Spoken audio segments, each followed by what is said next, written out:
My voice is challenged, so we'll see how it goes today. It completely honks out by the end of the meeting. We're about to get started. Yeah, everybody can take their seat. Okay, so thank you everybody for coming today, our October general meeting of the Cannabis Alliance. So we have a very, very packed schedule. I know that there's a lot of folks that are anxious and eager to talk about what the Board of Health did yesterday and what that means for you. We will get to that, but I did want to make sure that you all gave your full attention to our special guest, who I will be introducing here in just a second. So our special guest will be going first with a presentation, and really it's a dialogue that she wants to engage with the cannabis community.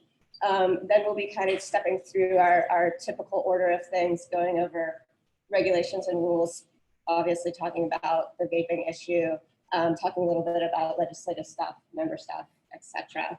I did want to mention that there will be a card here that's going to be backed by Jill and Kim up there. For those of you that know David Murray of Viridian Staffing, he was one of the founding board members of the Cannabis Alliance. He got into a pretty severe accident. He's going to be okay, but he did actually break his neck. He's going to be okay. But if you want to give some thoughts and love to him, we'll be sending this card to him. It's going to be back there for you to sign. So without further ado, I would like to introduce Bia Carlini. She is a senior research scientist at the Alcohol and Drug Abuse Institute, or ADAI, and she'll be presenting the exploration of the potential of bud tenders as harm reduction agents. She did a small study in the Seattle area, and she's here to give a little bit of a presentation of the results of that study, and again, to engage some conversations. So Bia, you would? Thank you for being here.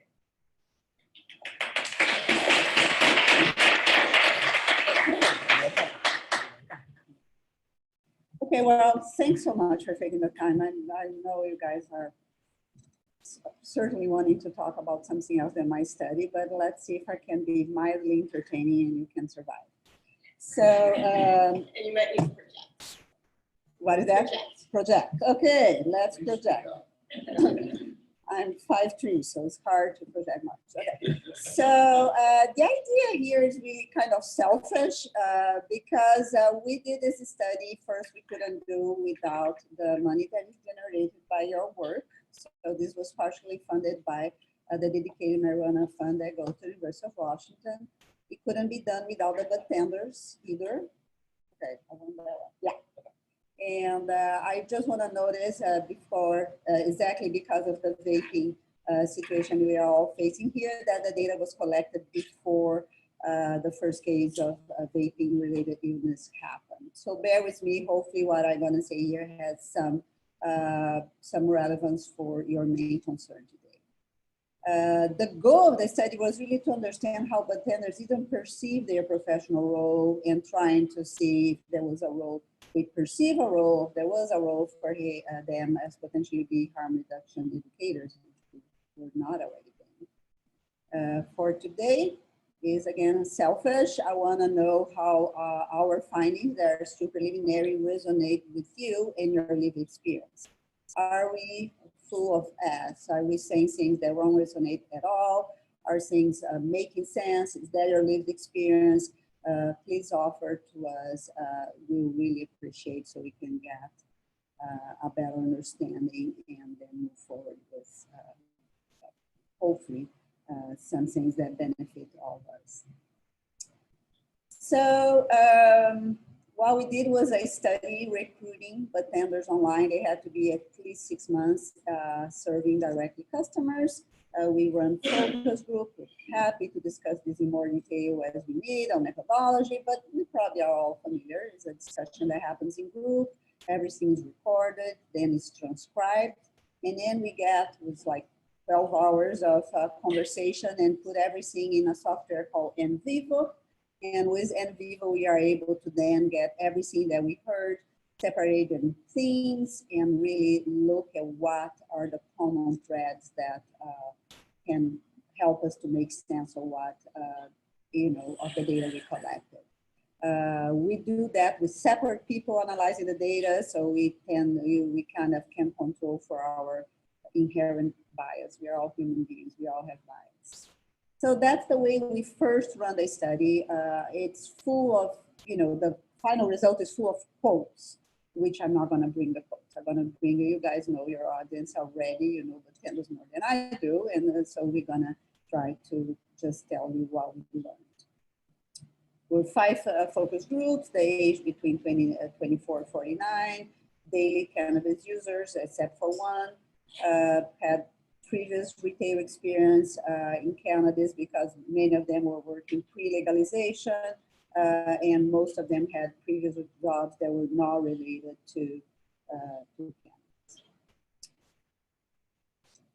Okay, so what did we learn using this methodology and with the people we talked? That's why I want to know if that resonates. So first, what they foremost perceive their their roles and is their priority is, besides selling the product, is being compliant and doing customer education.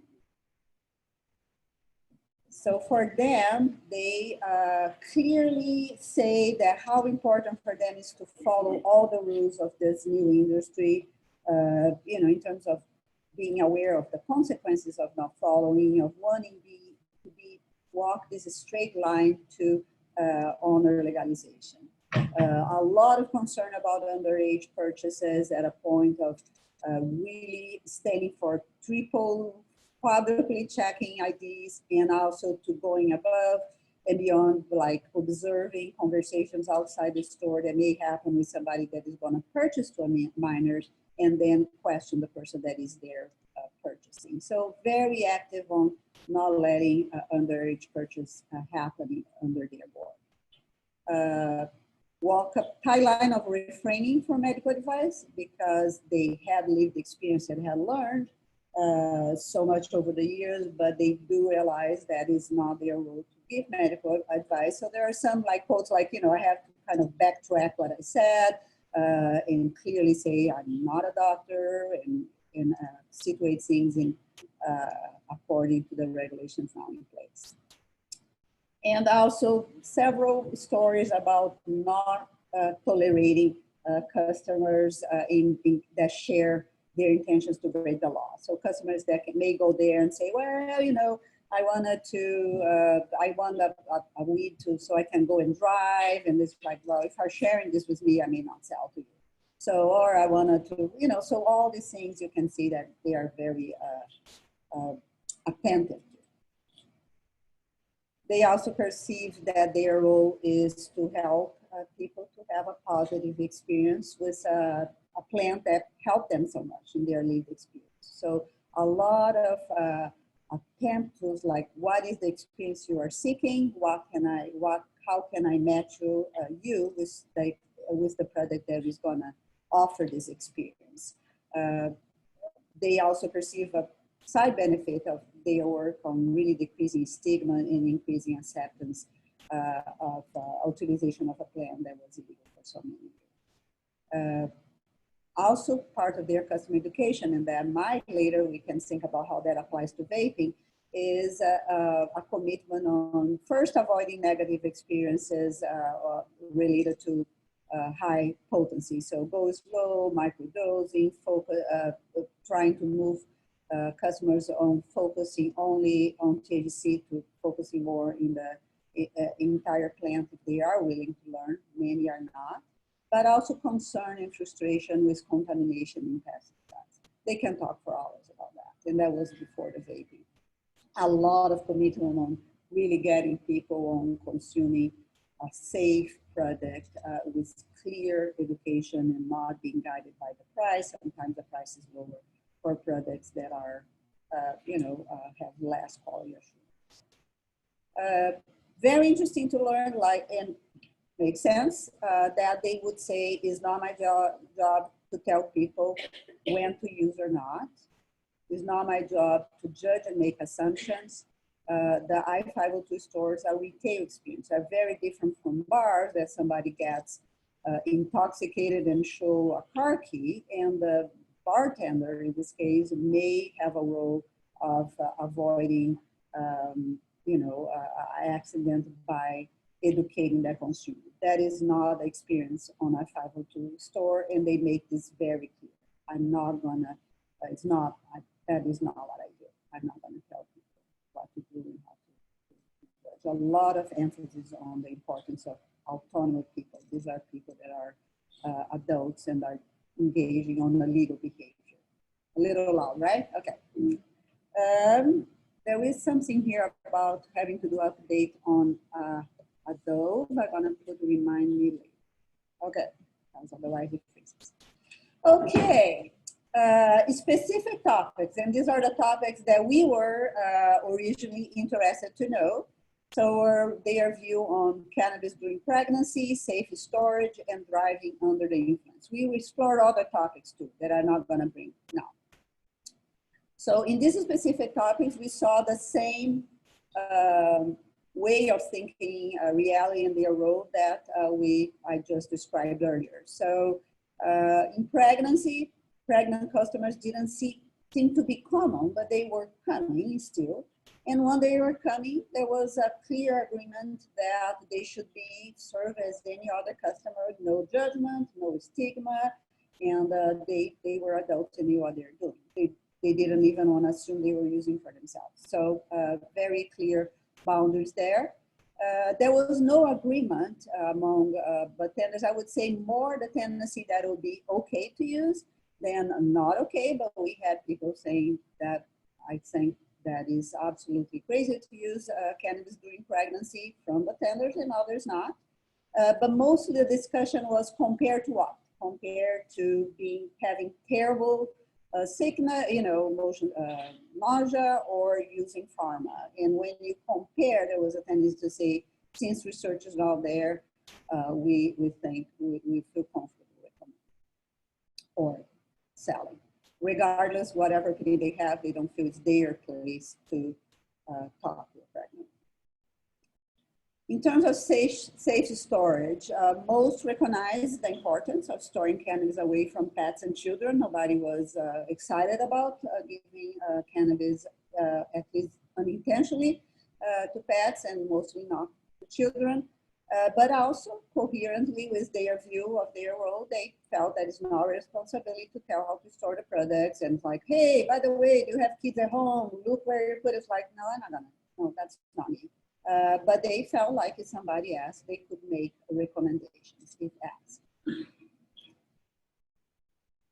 And driving under the influence, clearly there was the idea that given that most of them use cannabis regularly, and they felt that actually using cannabis would help them drive more safely than not, and that is the case of many people in their view, so it's better to use. But they also recognize that some people can use, so it's all dependent on their lived experience with the plant. Not their responsibility to educate, but definitely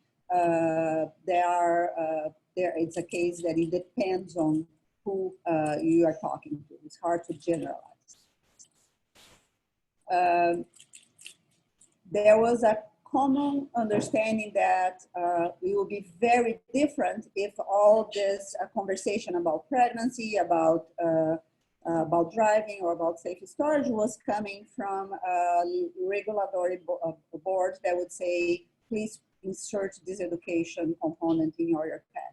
Then it will be very different. They will be way more open for that. So very briefly, that's what we learned. I want to bring here still the excitement that you probably know and share of bartenders on working on this new industry. From one last statement here, so they feel very lucky and be able to do every day what they do.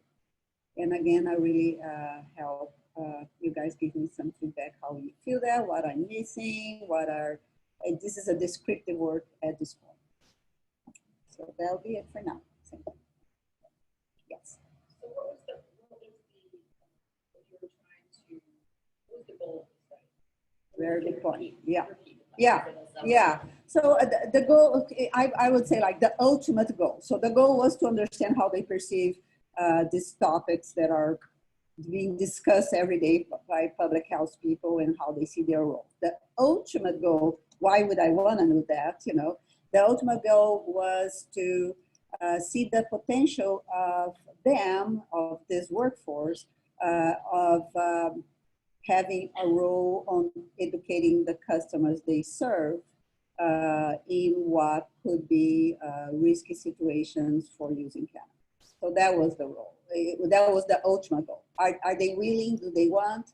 And I think we learned in some things they are, in the other they are not even convinced that's a problem, which, you know, I think at some extent we are all on the same page. There is a lack of research in many, many areas. So yeah, did I respond?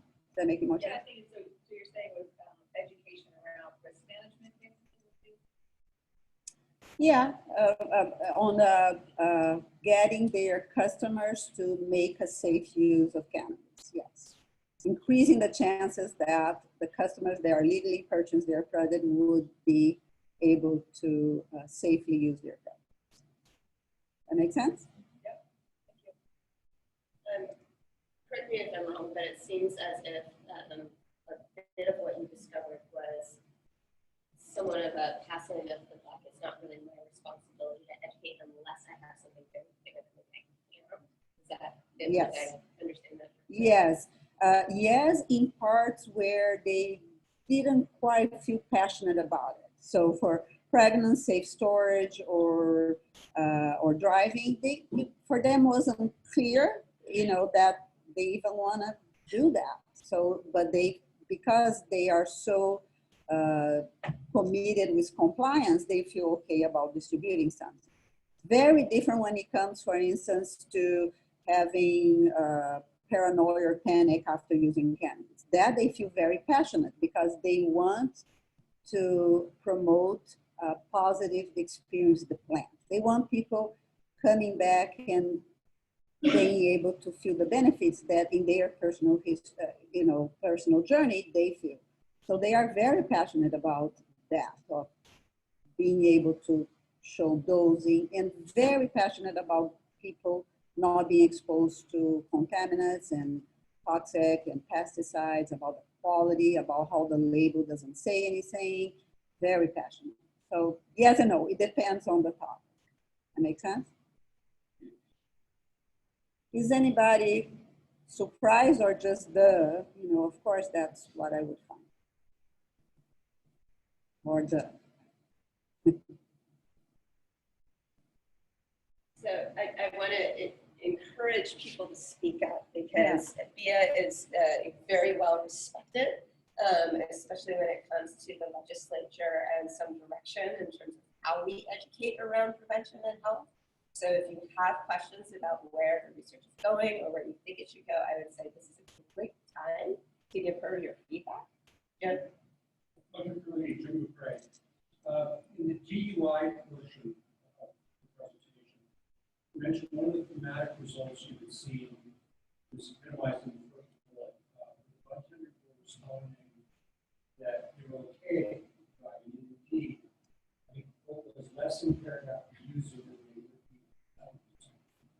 Do you think that that was an absolute sense of using versus not using cannabis, or was it more in a perceived harm reduction sense of using cannabis versus drinking or some other equally legal option? Mm-hmm. Yeah, it's a great question. I'm not sure we explored that way. I think for them was more like they were reporting these circumstances, their medical use. So, for instance, I suffer from such a severe anxiety that if I try to drive without using, I'm going to put people more at risk than if I don't.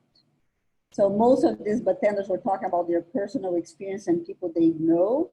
And typically the people they know in themselves are not really like heavy drinkers, or cannabis is what they consume. So it's in that perspective. It's not compared to drinking. But great question, yes. Very welcome. Yes. How about that here? You know, I didn't see it on the slide. How many of those that you surveyed identified as medical users or recreational? Yeah, so the question was, because it's hard to hear, how many people in the surveys identified as medical versus non-medical users? Most of them, Sharon, you may, I want to acknowledge Sharon here, my collaborator. I mean, we couldn't do it without a team. Sharon, do you remember on the top of your head how many? I mean, most of them being report using for well-being and for medical reasons, but at this point, being in the industry for so long and knowing all the pitfalls of actually having a card, having a card, not having a card, it wouldn't measure much. They report basically using for their well-being. Systematically ask people about their own personal use, although I will say that there was a number of people that talked about using medically, and there was also a subset of people that had worked in the industry prior to legalization and worked medically and had a lot of knowledge about that. So Yeah. You know, at least half. Yeah. Yeah. Certified medical consultants. Yeah. Oh, yeah, that's different. Yeah, there was a couple of certified, maybe a third of the, I can absolutely send this data to Lara. We have it. But yeah, a part of them were certified, but not all of them. We had people that were like owners of small shops at the same time, being bartenders. We had people that were. I recommend that you take a look at the themes with respect to being able to talk about That's treatment with that. Great suggestion. Yeah, it's just going to be tiny, but I think that's good. And I actually think if you think of something or you actually feel like you don't want to bring your topics here, my email, Lara has my email, is in the end of the presentation. Okay, I have to stand here. So I know sometimes it can be hard in talking to you, it can be hard to connect with people to participate in a survey. So how is we, because I imagine there are a lot of people in this audience who say, hey, I've got a lot of employees and they have a lot of opinions. How do we make it easier for you to have people to participate? Is there a way? And also, I guess similar to that, how do you go about interviewing these people in a sense? Is there any idea of recruiting people within the industry to talk to each other to do the surveys rather than it being formal or outside kind of student, educational, I have to say the right thing kind of environment? So we use focus groups. So basically we invited, between 4 to 7 bartenders, all from different stores, talking among themselves at the same time. We would just prompt them and we recorded everything. So we had one group that was pathetic. Just one person came. So it became like she took pity on us and then helped us to get more people in the study because it was very depressing. But anyways, so to his question, so it was really, our role was to observe the interaction. We'll give a prompt and that's why we were recording to really make sense of the interaction. And people get very animated, talk on top of each other. So some things we missed. How can, the industry help more this kind of research? I think it's a two-way street. I think for us from the academia, we have to do our role too, to really show and value the knowledge that you have to bring. Academicians are not really known for being modest people. So I think we should, also reach out. For you guys will be, there is a lot of discomfort with academics in the cannabis industry. So when we went to store, we got unbelievable amount of pushback. It was really a lot of pushback. People would just really not wanting to talk to us. So people like Trey was very helpful on helping, and that person that was just herself in that group, in the discussion, that took pity on us and put our study Instagram, because we have unbelievable amount of rules of what we can do and not do, and we couldn't put in Instagram. So long story, yeah. How geographically diverse were your focus groups? Were they West Side or West Side, East Side? And did you find a disparity in attitudes and presentation from the different area? Eastern Washington is a lot different than Western Washington? We would probably find if, again, I can rant forever about the money we get to do these studies, which is very little, but we just had money to do King County. So it's not very diverse, although we had some in Snohomish County, but basically people, I would say, more similar experiences than diverse. We would lovely to do in Spokane. That's a great question. We did talk about that when we were setting up. We were gonna try to get a trip over to Yakima. Yeah. To be able to do some focus groups there, but it was gonna cost more than just that, because you also then need to be able to recruit people there and have it, you know, and we didn't have the same presence there that we have in Seattle, so Yeah. it just became. Yeah, it's, Sure. yeah. Yeah, and the reason I ask that is, I've traveled the state quite a bit, and I find that particularly in the Tri-Cities area, that whole community is what I would call cannabis adverse. And I think it's a lot more challenging there. I think that the presentations that, you know, the way that the bud tenders would interact would be a lot more conservative than they would be on the west side. I can continue get questions forever, but be mindful of your time, guys. I don't want to. Is he recovering academic? Good to know it's possible to recover. I didn't know that. So I'm wondering, in the sense of like, when I read harm reduction, I think of the Alan Marlett, the what we're seeing in terms of structure of how we deal with homelessness, so on and so forth. What relationship do you see this work having in kind of extending that to? We're seeing a rather different population willing to come into a rec store versus what we're seeing outside of that. In so much as you're taking a harm reduction approach, are you coming up with ways that bud tender training could change or anything like that? And what are some of the extensions of this that you kind of see? Great questions. Great questions. So first of all, yeah, just a personal note. Alan Marlett was my ex-husband, so I have ties. I kind of understand a thing or two what he did. Unfortunately, he passed away.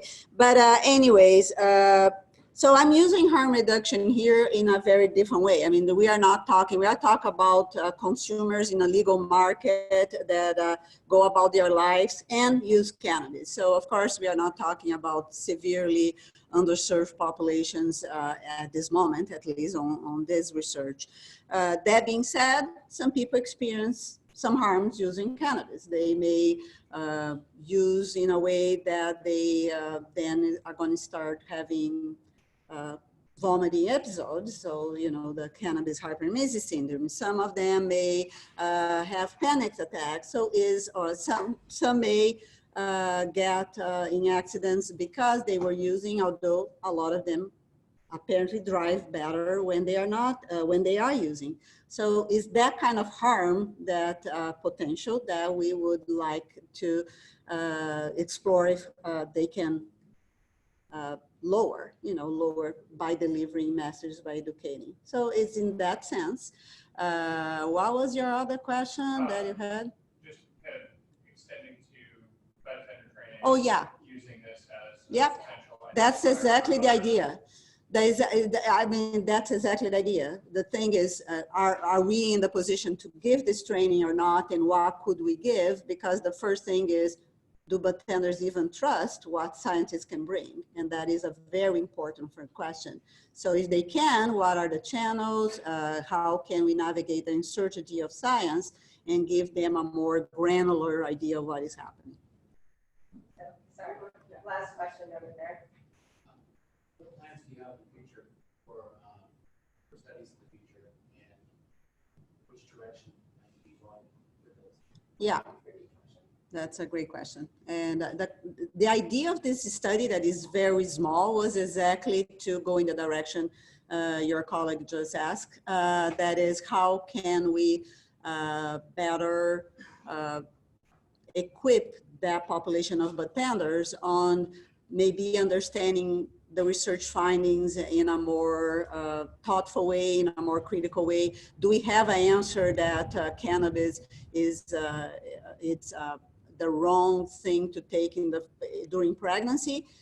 It depends. I mean, there are some research that shows it's not really a good idea, but as they say, well, there's compared to what? Is it a good idea to just be nauseated? Is it a good idea to use the pharma? So having the ability to get educational resources that make them more available to them, that is the purpose. The next step would be to have like trainings, educational, that science and the culture of the cannabis and the cannabis industry would meet in the middle. We don't want to top-down say things because we already been saying top-down things forever, and apparently it doesn't really stick, does it? So it's not really our idea. Any other? Please reach out by email. You don't even have to say polite, be polite, you know, just say what it goes, because it helps. I think it helps everybody. I just wanted to say thank you so much for doing this work. It's really, really important. Thank you.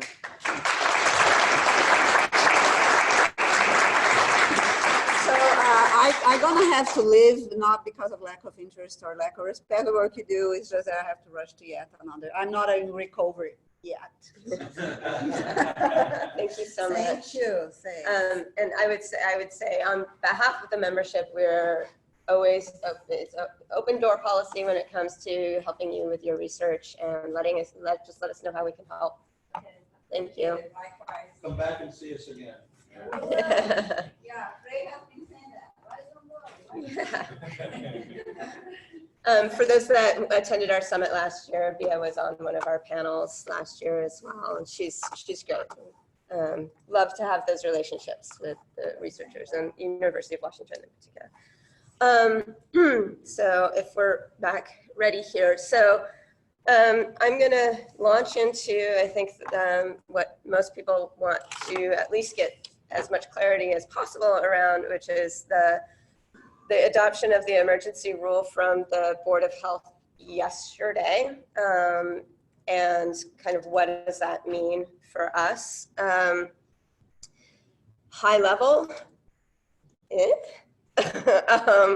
actually, there's a lot of conversations that are going on right now between the governor's office, the LCB enforcement, you know, the different agencies as to what this emergency rule means. For those that are not aware, essentially there is a 120-day ban on flavored vapor products. The emergency rule has a definition of what flavored vapor is, and it leaves a little bit to be desired. And that sentiment is shared pretty broadly, that the definition is challenged and it leaves a lot up for interpretation. I think the one thing that the cannabis industry is concerned with primarily is, do flavored products include those products that have had terpenes from botanically derived terpenes added into the product? Does that count as a flavored product? Jury is actually still out on that right now. I know there's a lot of conversation. I mean, literally, I've been on the phone this morning prior to this meeting trying to get clarity on that, and there is none at this time. So what that means, and what I have been recommended to tell the industry is take a deep breath. First of all, don't overreact. If you are a retailer and you have products on your shelves that you think fall under the categorization of flavored, go ahead and pull them for, you know, your own comfort, but don't go so far as to then start demanding refunds and returning or destroying, or because again, nothing has been clarified in terms of what, number one, the process is for those products, nor what truly those products are. So currently the recommendation is if you have products that you think might be in this banned category, however you want to feel like that's comfortable for you, pull them from your shelves and then just kind of hang tight. until there's more clarity that comes down from the LCB, you know, in terms of how they're going to handle this. There's a note from this morning's meeting. I'm sorry, I'm staring into the screen here. Sorry, everybody. Back up there. Oh yeah, so Gregory just he posted in the actual definition, and so the challenge comes in the use of the word "or" in the first sentence. There's lots of "ors." There's a particular "or" that I'm referring to. So characterizing flavor means a distinguishable taste or aroma or both, other than the taste or aroma of tobacco or marijuana. Okay, so other than the taste of marijuana, or a taste or aroma derived from compounds such as terpenes or terpenoids. So that "or" there, you could construe means that if it tastes like cannabis, whether or not it's been from botanical, it could be considered okay. Again, we do not have a definitive pathway on this. There hasn't been clarity come down from the people that are going to be enforcing this. So, you know, I personally am not going to tell you something definitive in terms of how to interpret that. The only thing I can say right now is that if you have concern, if you think it does or does not, then you do what you need to do for your business, but then just kind of hang tight. Don't like start, you know, pushing things downstream or upstream or destroying or, you know, kind of going much further than that until we know more. There was a question. When you say botanical, do you mean non-cannabis botanical? Correct. Yeah, so like plant derived, not non-cannabis, non-hemp. I will be having, I'm supposed to be getting a call from the Deputy Chief of Enforcement, who's been the primary on this, probably around 2-ish today, and then also the governor's office. They're all having meetings right now, so I should have more soon. Oh, wait, sorry, Eric first, and then you, Jerry. In looking at the language as a whole, the legislative intent of it was to sort of prevent external flavors from coming in. So I think it would be very difficult to say that if fake cannabis flavor is okay, but anything else. Right.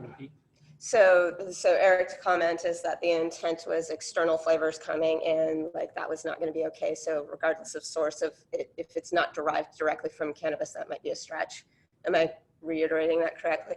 Yeah, and you know, that's the thing is like there's a lot of opinions right now about which way this means. I think really at the end of the day, it's going to matter what enforcement thinks it means. And so if you have that concern and you think botanically derived terpenes do fall under this ban, then as a retail store owner, then that's your prerogative to pull those things to be safe. Again, I would just say hang tight though, instead of, you know, trying to get refunds or pushing it out in any other way. Wait, sorry, Jerry, then AC. I'm confused by the last portion of the Yes. first sentence that talks about hemp plants. Oh. Which are cannabis sativa L. Can I add hemp to 502 products with terpenes derived from them? Certainly sounds like you can. The question is, can we add hemp derived terpenes into these products? It certainly sounds like yes, that is fine. I mean, it's a boon to the hemp industry. The hemp is, yeah, I mean, it's really specific how they laid that out, yeah. AC. It seems to me like the push that they're really trying to go at is flavors that would be appealing to children. Yeah. So that's, yeah, I think it's an interesting loophole that they have put in this verbiage so that if it tastes like cannabis or tobacco, then it's fine. Right. So to me, that kind of also says, well, you have to write botanically derived terpenoid profiles that aren't extravagantly utilized and it still tastes like cannabis, that would be okay. Obviously, we have to wait and see, but that's how kind of I looked at this. So the comment in the room was that, you know, it seems the intent of this is to get away from those really strong, quote unquote, youth targeting flavors that are not native flavors that you would find. And so if it tastes like cannabis, regardless of source, that should be okay. Again, that is an interpretation and could be a valid one. The other thing to note is it took me quite a long time to unpack one of the other sentences in this. And again, this is an interpretation, but the very last sentence says, a vapor product does not have a characterizing flavor solely because of the use of additives or flavoring.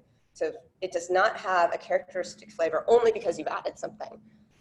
That it is the presence of a distinguishable taste or aroma or both that constitutes a characterizing flavor. So I take that to mean that you don't necessarily have to add anything for it to be considered having a distinguishing flavor or characterizing flavor. That if you have a strain that really tastes like bubblegum, whether or not you added anything, that they have given themselves a broad definition to say that that's not okay.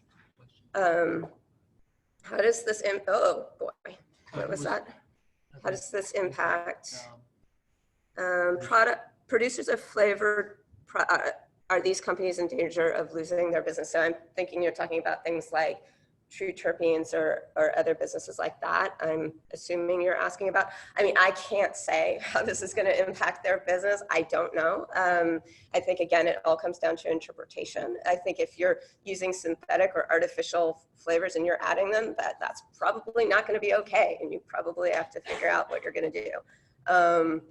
The other thing about this, and I'll get to the next question, the other thing about this is that this is for 120 days, at which point they can either adopt another emergency rule, re-adopt the same emergency rule, write a different rule. The one thing that we do know is going to happen is there's going to be legislation around this in one way or another. And I think for the industry, it is in our best interest to distinguish ourselves from nicotine in whatever legislation gets crafted, drafted, pushed down the pipe. I'm going to get the one on here, and then I'll start getting in the room. Oh, Sam, the or. My issue is that if we interpret that to mean non-cannabis terpenes can be added so long as the product still has taste, aroma, of marijuana, that basically destroys the rest of the definition, allows the industry to continue without change. And I don't think that was the DOH's intent. So to that point, honestly, I think that the intent of this, the intent of the governor's executive order and what went down yesterday is to get rid of nicotine vaping products that are appealing to children. That is the intent. The fact that we also produce vape products means that we got swept up in this current. But I do not think that we are the target of the intent of this. Unfortunately, we will be regulated as such. So to that point, like, again, it's just all really going to come down to what the interpretation of this definition is from enforcement, how they choose to roll it out. You know, the whole goal with this is just to get as clear on this as possible so we all know what to do. And again, they haven't even figured out what to do with products that are considered not okay yet. So, which is why it's just sort of like, hang tight, everybody. I don't know what order things have come in. Eric. So, I mean, it feels like it's coming out as we dictated to. That being said, you know, a couple of years ago, we tried to introduce as an industry legislation that accomplished this very thing, which was to require any additives to be sourced from Washington-grown product, terpenes derived from Washington 502 product, which would solve for an excess of cannabis. We could at least consider that this might not necessarily be a bad thing. Our closed system, we're not going to be competing with other states for products that have artificial terpenes. We define our own marketplace, and if there's a world where we can create a narrative around Washington source terpenes, they're going to support Washington farmers and allow for more business for people that are struggling in other business models. It might not necessarily be a bad thing if we approach it from the mind. Yeah, the comment in the room for those online is that this may not necessarily be a bad thing. It might be an opportunity for us to actually utilize our product to, you know, stretch into these, you know, terpene spaces that maybe we haven't explored because we've had access to other things. I know I'm kind of paraphrasing that, but that there might be an opportunity through legislation to really, you know, actually make this a boon for our local market. I think all of those all those things are on the table, right? All of those things are on the table. I know there's other questions behind you, so. I'm glad you raised that this intent was really about flavor being attractive to kids with respect to their purchasing nicotine products, because that clearly was what the Health Information Review, a lot of the materials they did to justify the potential efficacy of this in decreasing use of products there. My understanding was that the governor stood up there in part in response to this pulmonary disorder thing that's going on and people dropping. That was a catalyst for this emergency rule. The emergency rule effectively addressed the flavor stuff that was in that legislation last year that didn't go through. In that health information review, there's one bullet at the end of all of their stuff about nicotine, where they present all the data and all the work, where they talk about cannabis. And in that one bullet point, they say the same things about flavor with nicotine apply equally to cannabis. That's a broad blanket, totally unsupported statement. And that is the nexus for them taking that and saying it can be generalized to cannabis. When you look at the state's own numbers, 43% of the people that have fallen ill so far have only vaped nicotine. So to come in and have yet another, let's keep our babies safe from cannabis by taking flavors of it. This is a little bit after the fact. But they said, the board said they were open to reopening this if they have new information. Well, new information is the information that we're basing it on. It's like, Yeah. you know, So they took advantage of flavor and said, let's take flavors out of cannabis because it might be the stuff that's bad. well, I mean, yeah. So the comment is generally around kind of villainizing cannabis, kind of under the blanket of flavors with nicotine. One of the things I do want to point out, and actually I will find it and send it out as kind of a clip, is one of the things that was really interesting yesterday at the Board of Health meeting towards the end, right before they were going to vote. There was one of the board members that said, because the room was pretty animated with the nicotine vapor folks, and one of the comments from the board was, you should take a page out of the playbook of cannabis and actually work with your regulators to self-regulate. And I was like, that's kind of cool. So I'm going to capture that and shove it out everywhere because it's like, you're right. We do work really hard with our regulators. We do work really hard to be transparent. And I think the more that we bang the drum of, we are here to be partners in health and quality of product, you know, the same things that we have said day one, and honestly is the mandate of this particular organization, you know, dedication to the vital, ethical, and sustainable cannabis industry means that we care that our products are safe and healthy and transparent, and we can put good things out into the world, right? And so anytime that we have the ability to push on that and make the industry what we want it to be and to distinguish ourselves in that way, we need to jump on that. Couple more comments and then I think we should probably move on. I will definitely update people again, real quick, if you are not on our member Google group and you are a member of the Cannabis Alliance, please, please, please, please get on that. It really is the best way to get up-to-date information. It's where I go first instead of cluttering your inbox. If you're not yet a member, that might be a good opportunity to become a member. So you get, you get firsthand information. You're part of the conversation, and you can help drive which way this organization goes. Kyle, and then Pat. I do want to make sure to point out the slide that Gregory has noted. That was what Jim was referencing. Oh, okay. And of course, as I said and others at the testimony yesterday, the major thing that we as the industry can discuss as well is this difference between the regulated and functional market that we have that they are helping to destroy, and the unregulated market in which most of this material exists. Right, distinguishing ourselves again from the regulated legal market and the unregulated illicit market. Pat. So yeah, I just wanted to, I just figured this out like last night, I think, because everybody's been so focused on what we're doing here in the state. But on the 4th of October, the FDA basically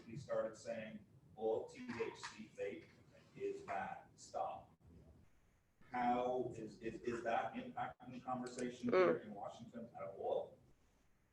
The question is, the FDA on October 4th made a statement that all THC products, regardless, are bad. Don't. First of all, I would say the CDC and other people have basically said, we don't know anything about vaping, so any vaping at all, you should stop. So in some ways, it's part of that same conversation.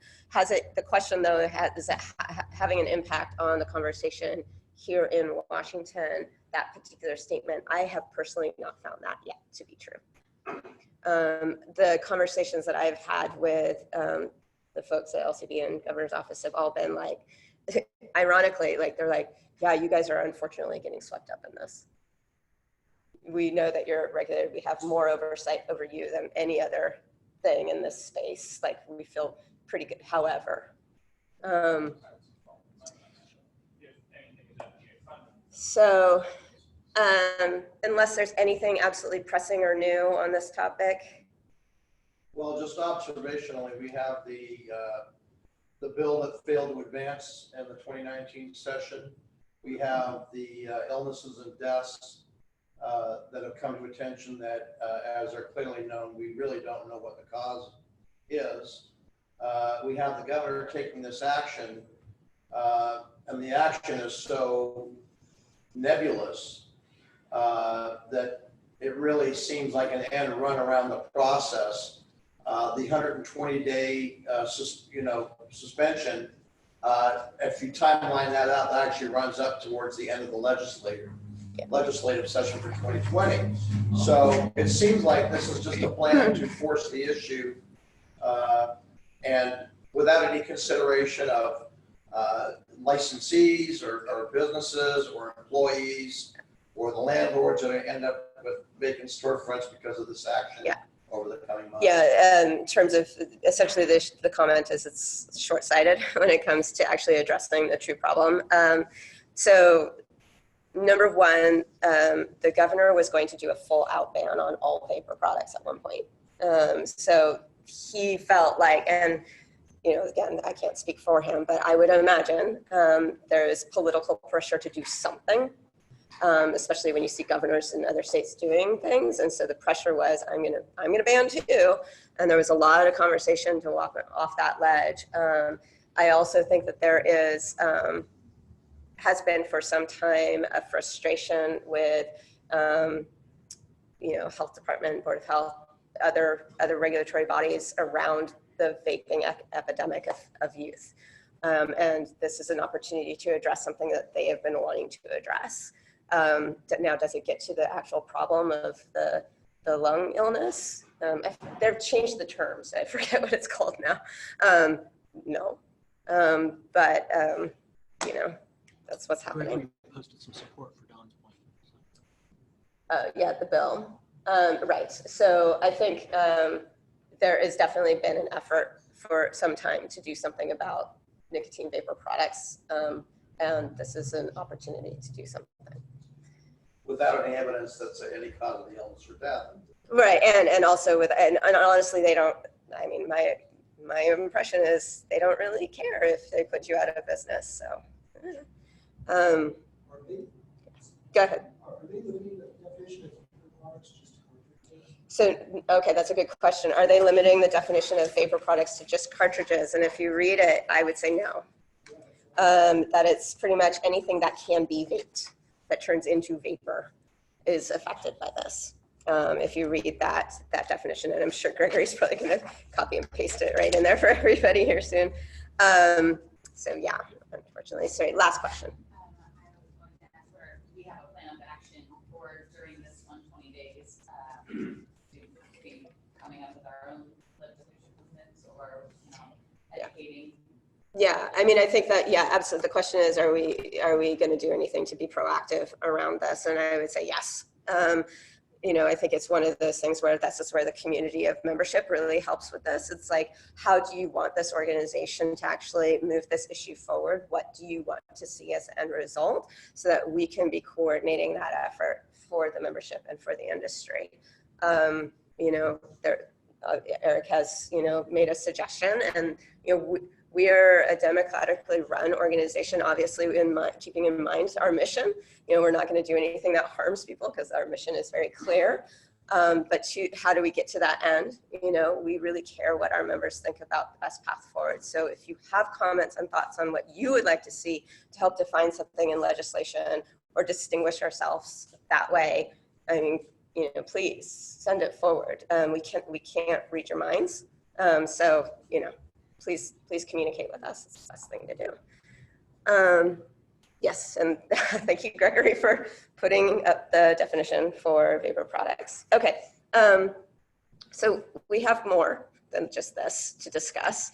It's amazing how our eye always gets taken off the current ball and over to some dumpster fire over here, but the other things keep moving along as well.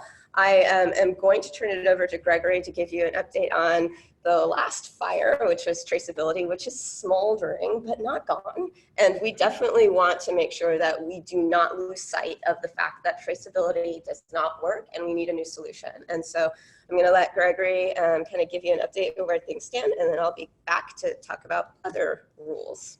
Gregory. Hey, everybody. You have some audio from me? Yes. All right. Well, thanks, everyone. Good to hear the conversations going on here. And so I'm Gregory Foster. I represent the Alliance on the Traceability Advisory Committee. And Bailey Hirschberg and I are Cannabis Observer. So a little update, make it quick on traceability. The most important thing since we last talked on September 12th is that the contract was extended with MJ Freeway. We thought it might be for a little bit longer, but it was actually only extended for 2 months again. And my interpretation, which is not based on any actual conversations, is that I think probably kind of negotiations broke down maybe there at the end because it was pretty pressed time-wise. So they chose just to basically repeat the same contract amendment. So once again, MJ Freeway is constrained from any additional so-called engineering on the product, and instead is constrained to just fixing release 1.37.5, which still has outstanding issues that are have been existing or being newly identified. So that's, actually, as far as things are concerned, that piece about constraining them from doing additional releases is important, and glad to see that there. After or beyond that piece, there have been 2 meetings of note around traceability. There was a Traceability Advisory Committee meeting on September 19th. During the last time we talked, we indicated that there was a new external work group that had been was being established to provide some guidance to the agency about a different path forward or a new approach to enabling the agency to meet its regulatory obligations, and probably have it be a much more scaled back approach. So that was discussed at this Traceability Advisory Committee meeting, which again is a separate entity that had already been established. And then the first meeting of the new, like what I'm just calling Traceability 2.0 work group on September 24th, that brought together 14 people. Not all were able to attend, but actually I'm going to go ahead and just read the list of people who are on that work group just so everyone knows. And also because I think it's highly reflective of the fact that the Cannabis Alliance really owns this issue at the LCB, because a majority of folks on that committee are Alliance members. So I'm just going to run down the list that's in alphabetical order. Chris Bowen is on the list, and I believe he's with Smoky Point Productions. Kyle Capizzi is on the list, who you all know Kyle, chair of the Science and Standards Committee, as well as another role that I hope maybe we'll talk about. Bobby Hines with Confidence Analytics, Laura Kaminsky, Danny Luce from Goat Labs, Nick Mosley, Crystal Oliver from Sun Growers, Troy Peterson, who's with Apex Cannabis, is a retailer in Eastern Washington, Bob Ramstad with Oz Retail, and Danielle Rosellison, Ryan Sevigny. I'm not sure how to pronounce his last name. I should know that, but he's with Landrace. Jerry Tyndall, who is with Soro, which is no longer with Dauntless, actually, if you didn't know that. And Chase Towery with Cultivera, and Menden Nguyen with Botanica Seattle. So really a strong showing from the Alliance with that, the membership on that work group. That first meeting went really well. We talked about really a lot of the things that we addressed during the last conversation we had here at the Alliance, kind of the list of different things that the agency was going through. And so we're not going to belabor that again here today. I'm happy to talk about it more. I wish we had more time to actually, the Cannabis Observer had more time to put together summaries of these things. We have been kind of pushing the boundaries, I think, in terms of getting some transparency into these external work groups. I'm sitting on, I don't even know, like 4 of them now or something like that. And each one of them, we're having different kinds of responses as far as being able to record and being able to share that information out with folks. But really a lot of it is just we're constrained on time right now. Different irons in the fire. So definitely could use your support, and want to commend the leadership of the Alliance for really stepping up around this State Board of Health emergency rulemaking. So Caitlin Ryan testified on behalf of the Alliance yesterday. Laura was there, Kyle was there, Dawn was there. So we got people who are looking out for you and who are helping to steer the dumpster fire, as Laura put it. It's kind of ridiculous. So anyways, that's enough. Make it quick today. I'm happy to answer any questions you got. Any traceability questions for Gregory at this time? Doesn't look like anything in the room, Gregory. Thank you. Those that don't know, Cannabis Observer, please subscribe, please give them money. They do incredible work when it comes to really showcasing the conversations as they are happening with resources and links. So they could use all the help and support that they can. I know that they tried to go to a subscription model and felt the pain of having cannabis in your name and had to deal with that. So any help, financial and otherwise, that you can send their way is welcome. Moving on to other things going on in the regulatory world, as if this week wasn't packed enough, tomorrow is the listen and learn for the packaging and labeling draft rules. This, you guys, is kind of a big deal. This is another thing that we've been working on. Gosh, it has now come a year. Last October, the Liquor and Cannabis Board had this emergency interpretation of products, or they were going to remove certain edible products from the shelves, just because. And it set up a whole series of conversations and issues and whatever, and it ended up in these board interim policies around packaging and limiting the number of colors that you can have on the package, and somehow therefore that would help with children wanting to get their hands on the products. After untold number of phone calls, meetings, etc., we now have in front of us a draft rule set that's not only addressing the packaging when it comes to these board interim policies and edibles and whatnot, but a whole host of other things. After looking through this draft rule set, these are really, this is a great place to be. And I would very much welcome support tomorrow. I will definitely be there telling Kathy and showing Kathy the appreciation for this draft, that we do like it. The more support that we can show her, the better. I'm pretty sure that prevention, well, if prevention's not there, some folks from prevention, I would be surprised.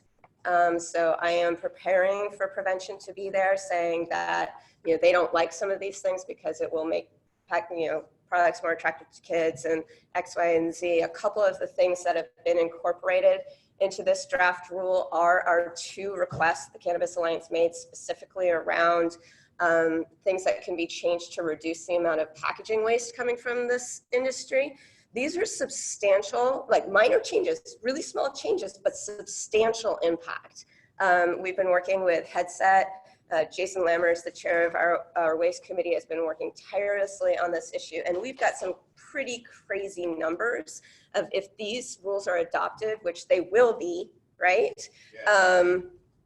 We will remove from the landfill in just the next year 1.5 million dosing caps. And that number will increase every year if we don't remove if we don't get this changed.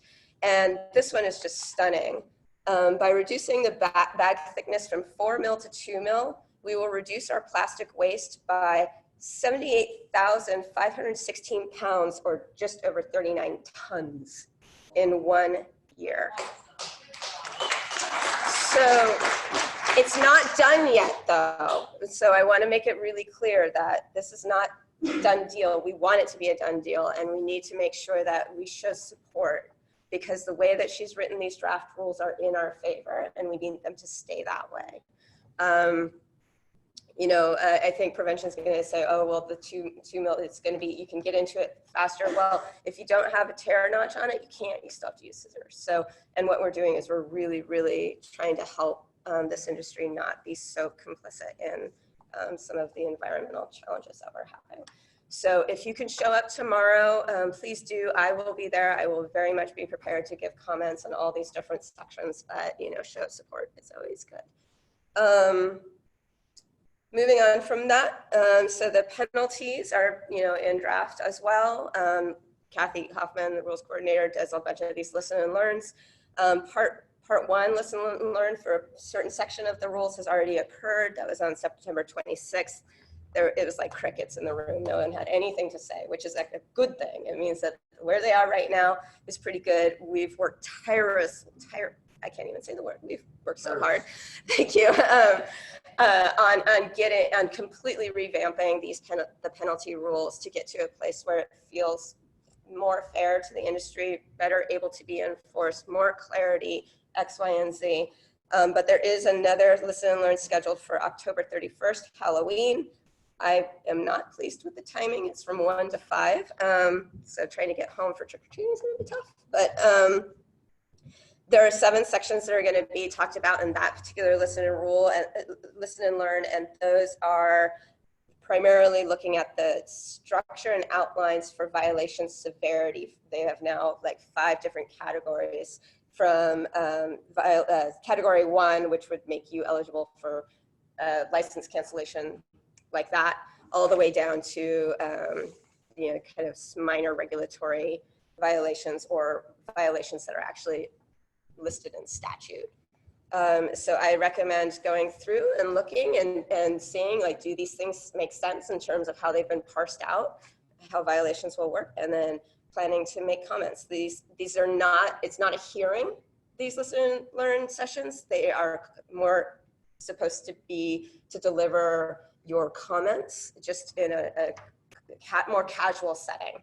Like, oh, I see this, I don't necessarily agree, I think it could go over here and make more sense, or whatever that may be. She just structures it to be coordinated with the sections. So you just have your comments based on those sections, but it's not a hearing. So don't feel, like you can't show up and give your feedback, because that's what they're for. I'm running through all this, so at the end I'll take questions. The other thing that's going on right now, of course, is true party of interest rules are being rewritten as well.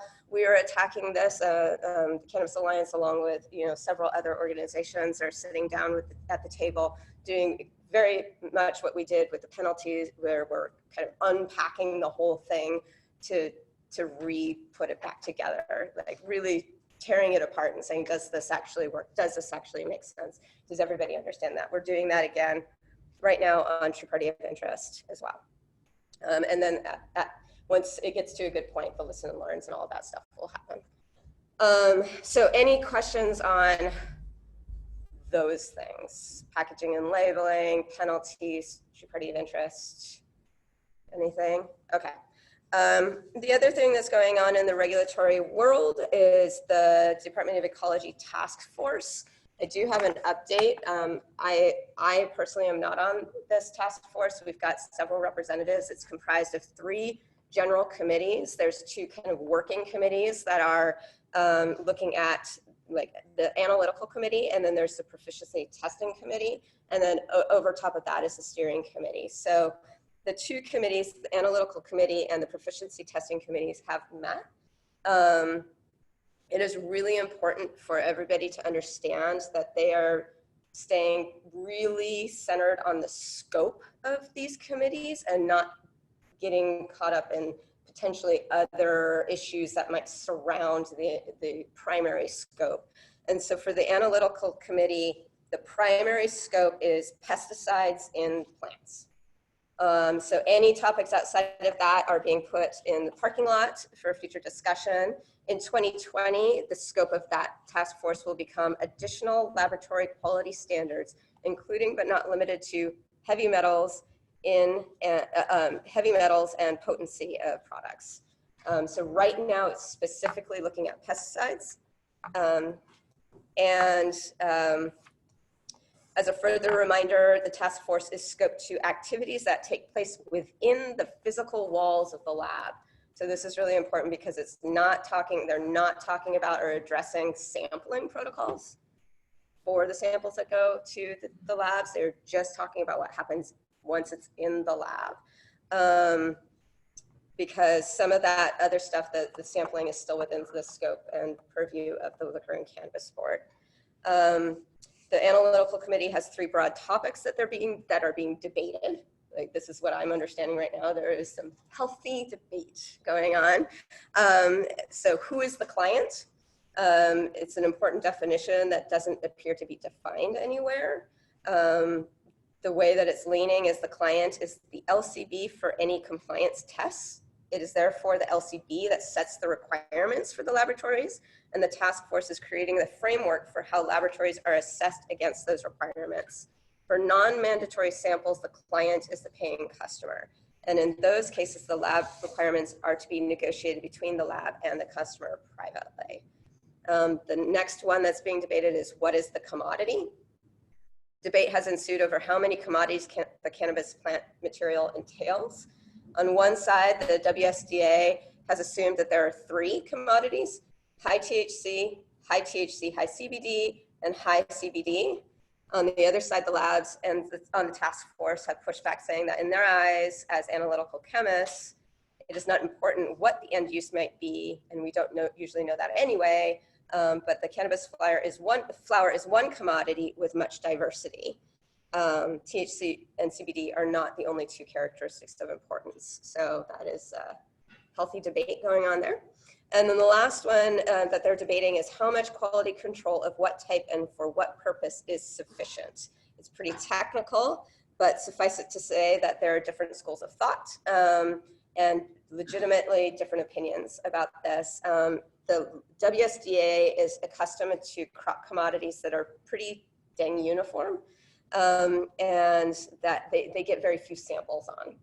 Where cannabis labs, in contrast, are used to testing something with quite the diversity inherent in it, and that they get hundreds of samples. So just the approach to testing, it's kind of bringing the WSDA and Department of Ecology actually over to, like, this is, as per usual, the cannabis industry is unique. And so we might have to think about us in the way that we are unique and not think about us in terms of how things have always been done. So that's the conversation that's been going on right now. It's actually, I think, a really good conversation. I'm glad we're having it. Now the proficiency testing committee is mostly still in its discovery phase. Seems to be the understanding that in matrix proficiency testing, so I know some of this is getting a little complex, but if you're going to be tested to know how proficient you are in being able to do your thing, it's best if you're actually testing the thing that you're testing and not something that's not it. So this comes into play when these proficiency tests come from across state lines. They can't send you cannabis to test. And so you, number one, already know you're being tested for something that's, you're being tested. And number two, you're not being tested for the thing that you are supposed to be doing. And so having something that's in matrix that is cannabis is really important to making sure that you are proficient in your task. And that seems to be understood as being clear. But how do we get to that? There's we work with the existing providers, PT providers, to persuade them to create an in-state in-matrix test, put out an RFP, develop an in-state PT with the agency using agency resources. So, there's a lot going on, a lot of discovery. I know that was kind of a big download, but I think it's there to showcase all of the work that's going on constantly on all of these topics. And if you have any questions, please feel free to reach out and let us know, because we do have representatives on these different committees. Questions? Yes. Because so many of these things are explained so often in the industry in different ways, has there been discussion at all of building a knowledge base out of these very detailed discussions? I mean, this is a whole lot of people volunteering a whole lot of time, and largely it's falling on employees or volunteers from the cannabis industry. And they've used resources to begin to build a knowledge base that can be referenced. So you could say, okay, when we refer to in-matrix testing, here's the discussion about it. I'm going to spend less time in this meeting talking about it. You can go here to find it, because there's a lot of people that can use that. And it's really helpful in written material to be able to reference something like a knowledge base that is centrally available. So trying to encapsulate the question, are there materials being developed that will help inform these conversations, that are resources that are available to not only this group but outside, so that we're all starting to speak the same language and have access to the same information? Is that okay? Don't know. I think that's a really great request, though, and one that we should push forward as, because I think having a repository of information that we all can access is a really good thing. So others. Okay. In the interest of time, just gonna keep on trucking. So that's pretty much what's going on in the regulatory world, legislative world.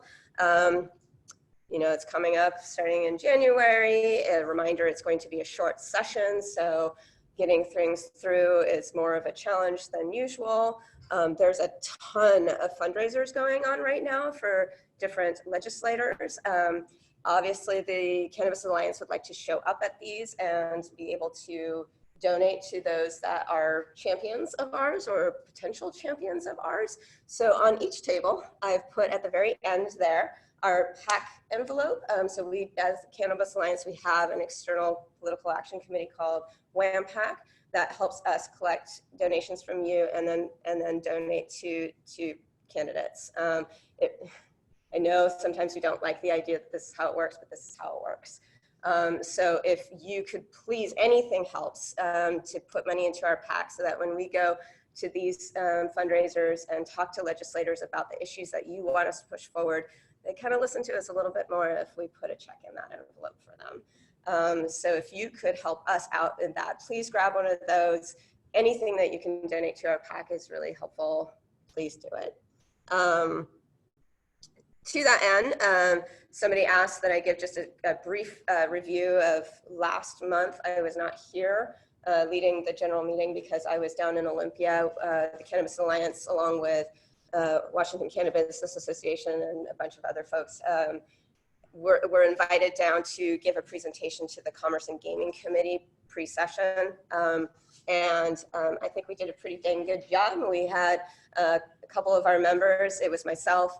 We had Danielle Rose-Ellison, so a producer processor member, and then Shauna Mint from Always Greener, so a retailer member, up there kind of talking about some high level issues. We had 15 minutes to tell them the state of the industry and also push forward what we thought might be some solutions that should be considered. You can go see that. TVW is always there. They record these things. You can go and take a look. There's a link somewhere. I don't know. It's in our newsletter. If you got the newsletter, it's in there. Hopefully you got the newsletter.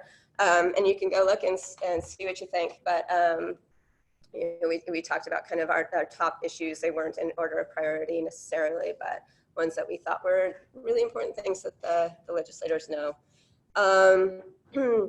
So right now we have 2 primary goals heading into the legislative session. These are based on goals that the membership has tasked us with. As we start to check things off that list, we will add more from the membership in terms of what we next approach. Last year, we were able to pass one of your priorities, which was the vacation of misdemeanors for some cannabis. Yeah. Obviously, that's just the tip of the iceberg on that issue, but it was a win, and we were very excited to get that over the finish line. The other 2 things are clarifying cannabis as agriculture, and the way that we're going about that is through the establishment of an agricultural commodity commission. We have a lot of excitement and buy-in around this. We've been working on this for untold number of years. I don't even want to think about it. But I think we're in a really, really good position to actually get it over the finish line this year. And so anybody has any questions about what Agricultural Commodity Commission is and what a Cannabis Commission would be and all that, please ask. I mean, I'm very passionate about this topic. We've worked really hard. The other thing that we are going to be doing is, again, working to remove the excise tax to patients, that 37% tax that patients have to pay on their products. We are starting small with a very small ask on it being DOH compliant products for patients in the database. I know that doesn't make some people happy, but it's a start. Just like everything, we got to start somewhere and take what we can, and then if we can get a crack in the door, then we can kick it open wider later. So that's what we're working on that way. Again, any help with those efforts, please donate to our PAC. Become members and donate to our PAC. Speaking of membership, questions. Okay. Speaking of membership, so we have some changes coming next month. If you are a current member of the Cannabis Alliance and you're an ancillary member, you probably got a call from Jill at this point, Jill in the back. But what we are doing is we will be increasing our dues. We are doing this because we are growing and we just need to be funded better. And it's a lot of work. We do a lot of work constantly, and we just need to be able to keep it up and then do some more. So we will be increasing our dues starting in November. So what I'm saying to you is if you are not yet a member and you want to lock in pricing at the current rate, now would be the time to do it, because you can pay for a year in advance and lock in the lower rate and still get all the benefits that we will be rolling out with some of the new stuff that we're doing. And we are going to be doing a lot. So for our gold and platinum members, we're starting to really look at adding some really cool member benefits as an example. And I think Marijuana Venture Magazine is somewhere in the room. There you are. We've got a great thing that we'll be rolling out. Actually, it's already current for our gold and platinum members. You get some significant discounts on advertising in the magazine. So for our gold members, you get 30% off advertising. Platinum, 50% off. And that's just one of the member benefits that we will be getting. We're working with Alpha Graphics, so a printing company. We're working with Boveda products. We're working with a bunch of different companies that I think will be beneficial to you as businesses, but also some fun things like we've got a Seattle photo adventure retreat that you can actually get money off to participate in this really cool photo adventure. So fun benefits for our members that we are working on.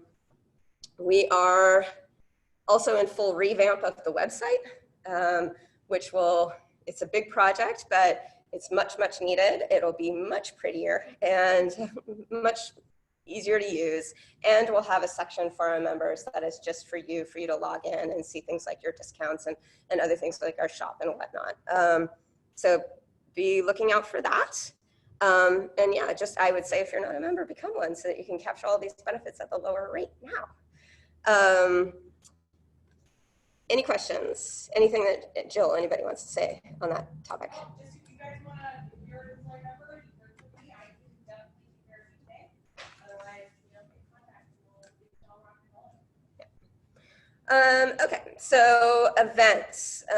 So our December general meeting, we're going to be doing something kind of unique. Normally that meeting would be on the 12th, which is the second Thursday of the month, but we are going to be doing it on the 10th instead. And why? Because we are going to be webcasting it from Las Vegas, because there's an associations day prior to MJ BizCon that we are participating in. So we will be hosting our general meeting from Las Vegas. So please mark your calendars now. I know everybody's got it like dialed in their head, the second Thursday of every month, but in December is the second Tuesday. So just put that in your calendars now. It'll be pretty fun. Later this month, October 22nd, our Partners Resource Innovation Institute is putting on a workshop, Efficient Yield. It's a great event from our friends at Resource Innovation Institute. It's their kind of grand finale of their session. And, you know, we have members that are participating on this, but really it's giving you a sneak peek into guides on efficient HVAC use and lighting techniques to reduce your energy outputs and things like that. It's really great. Again, if you are a gold or platinum member, you can go to this for free. So please, if you have just this much interest, let me know and I'll get you in. Otherwise, it's $30. So again, member benefits. Let's see. Then October 23rd and 24th is RAD in Portland. We actually have two panels there. One of our panels is going to be Plant to People, a farm-to-table approach to buying cannabis. It's on Wednesday, October 23rd. If you're going to RAD, come check that out. And then the next day on the 24th, I will be on a panel that's about associations. And then I think we have, and then we've got Lemon Haze coming on the 24th and 25th. Did you guys want to talk about RAD in particular? Yeah, why don't you come on up? Talk a little bit more about RAD. Do it much more justice than I did.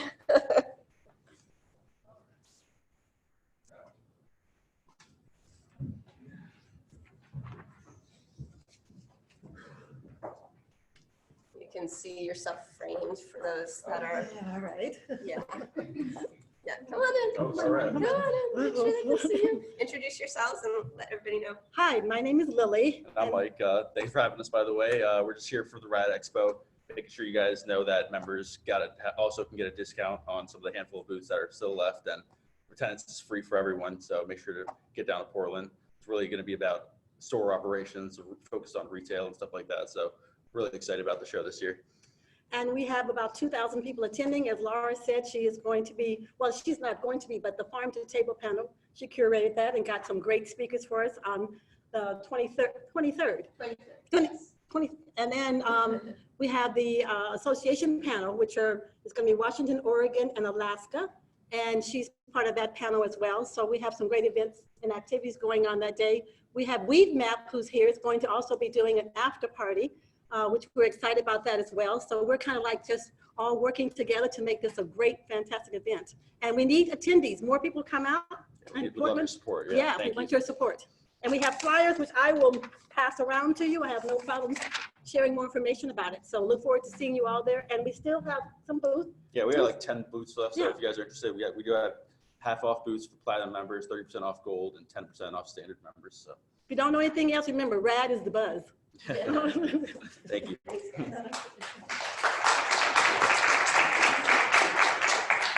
Okay, and then back to Lemon Haze, October 20th. So these things are overlapping. So this is when cloning, would be really useful.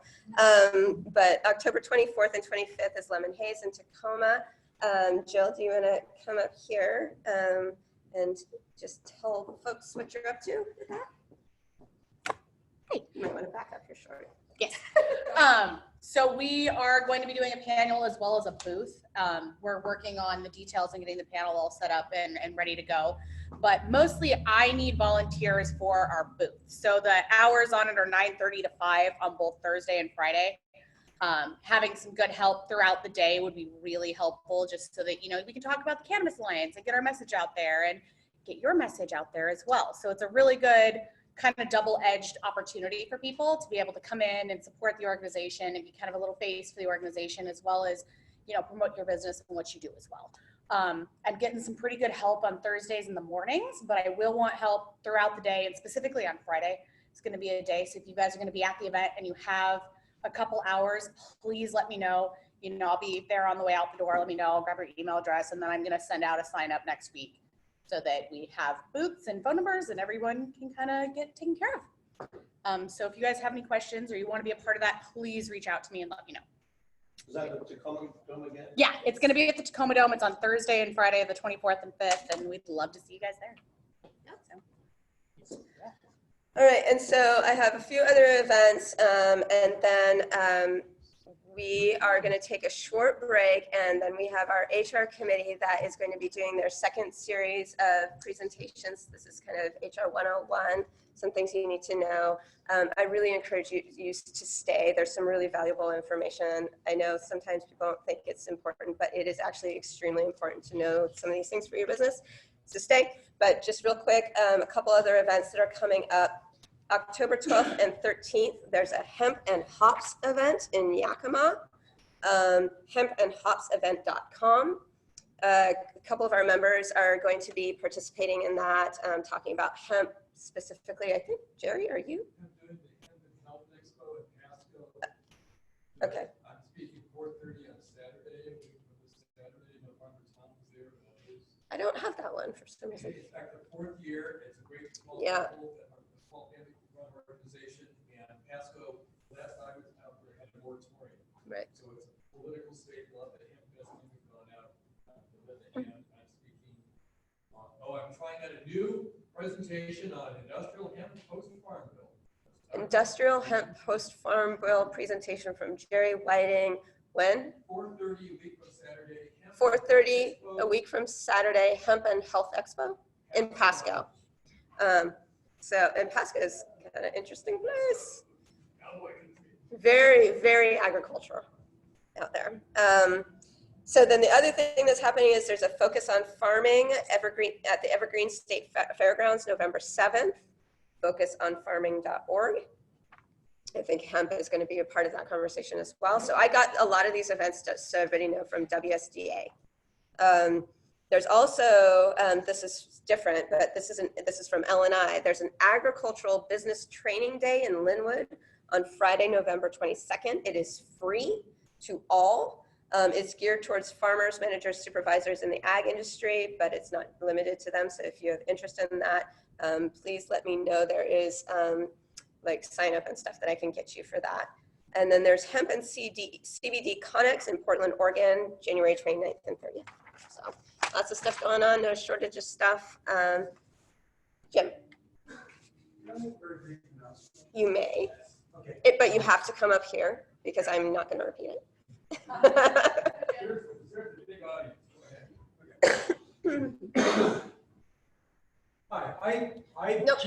Nope. All the way in. God. One has to be on the left side in the Seattle And area. then, hey.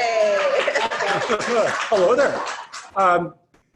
I became involved with the Alliance many years ago in the form of one of its precursor organizations, the Coalition for Cannabis Standards and Ethics. And the thing that really attracted me to that organization was in a time when it really was the Wild West without regulation. People were thinking about regulation, but it really wasn't there. There was an entity that was trying to bring self-regulation onto the medical industry. And I liked that mission. I wanted to support it. I wanted to be part of it. And, I've been involved with the industry a little bit, primarily from the outside as a critic and as a consultant. However, I did want to make an announcement that effective next Wednesday, I am going to be an employee of the Liquor and Cannabis Board. So, so I'm going to be an Administrative Regulations Analyst 3, reporting to Kendra Hodges. And what exactly they have me doing, we will see. But a couple of the things that caught my eye in the job description and duties were You will also be the data analysis expert for the reporting system and conduct data analysis and forensics to assist with research, financial analysis, and enforcement. I don't like that. It's like what I've been doing on High Blog, but I get paid for it. The position plays a role in all kinds of stuff, but I will also, this is kind of cool, actively participate in rule writing and revision where needed. So all the education everybody's given me over the years, and hopefully will continue to do in the future, I'll try to put it to good use on your behalf. Gary.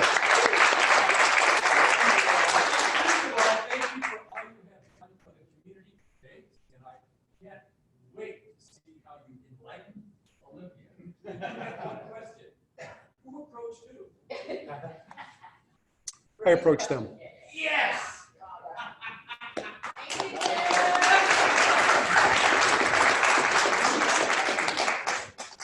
That is incredible.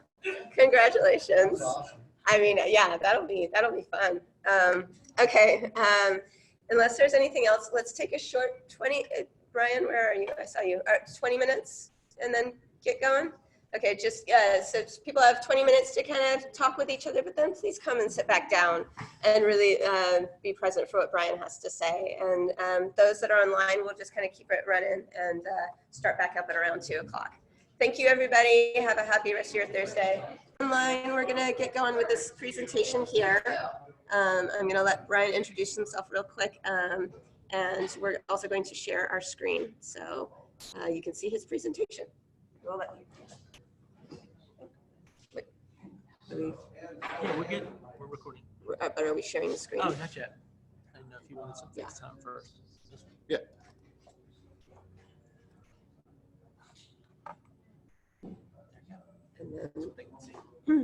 And then Great. what you can do is, I think, advance this. Right? Yeah. I advance it with this? Right. Yep, and then back. Perfect. Okay, but I can't read it. Oh. You know what? I'll read it off. Okay, because they're not. Hi, thanks for staying, those that stayed. And then we have a few people online as well. I'm Brian Peterson. I do HR out of my company, HR Group. And we put together this, this HR committee wanting to provide information for people that they can use the resources of us, or that they can figure out where to go. And I'm going to tell you where to go if you choose to address some of the concerns that I think we have in the workplace that's forthcoming with our current administration. So,